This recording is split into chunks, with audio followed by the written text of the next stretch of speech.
Thank you, Chairman. Before I begin my remarks and questions for each of you, I want to say something about what Majority Leader Chuck Schumer is saying on the Senate floor right now. The Majority Leader on the U.S. Senate floor is calling for a new Israeli government. This is coercion, it's dangerous, it's undemocratic. If Chuck Schumer doesn't like Netanyahu, it doesn't matter. We should respect, the Israeli government should be respected by the American government. Americans should stand strongly with Israel's elected leadership, not threaten it as it fights terrorism. I personally hope that Israel destroys, kills every Hamas terrorist there is. First off, thanks both of you for your service. So I want to say a few things before I ask you a couple questions. Protecting our national security interests means that the military must be laser focused on the cold, hard facts, and not only what our adversaries are doing, but what they are capable of doing. The violence and unrest in Haiti is heartbreaking. It is a symptom of political unrest that has only continued to grow under this administration.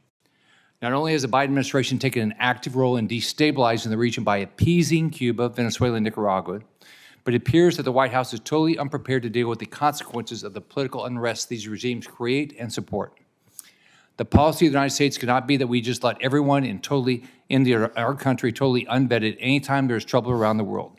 That is what President Biden has done at the border with 8 million people pouring across, and after the Bosch withdrawal from Afghanistan with 90,000 unvetted people coming in.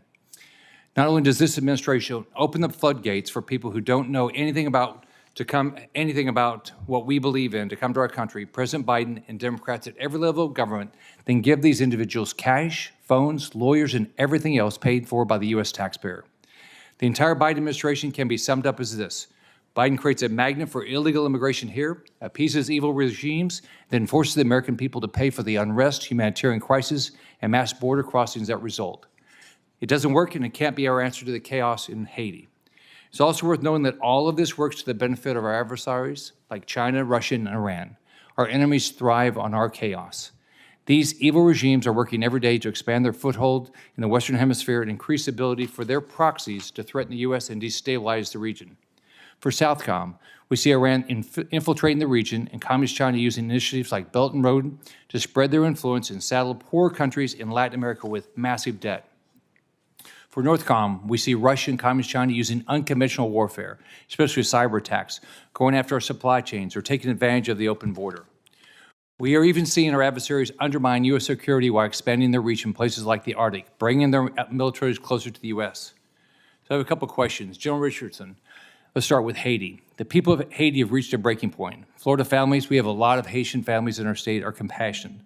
But they're worried about how this instability in the region, to not only include Haiti, but all of Southcom Theater, could possibly stroke a mass immigration event in my state. I spoke with the Coast Guard last night. I'd like to hear from you. What is your plan to address the possibility of a mass migration event, which may not only impact Florida, but also our bases within the Caribbean? What are the options available to us with DoD assets and capabilities? So in terms of the mass migration, we did we have our contingency plan at U.S. Southcom, and we did a terrain walk last summer on Naval Station Guantanamo Bay.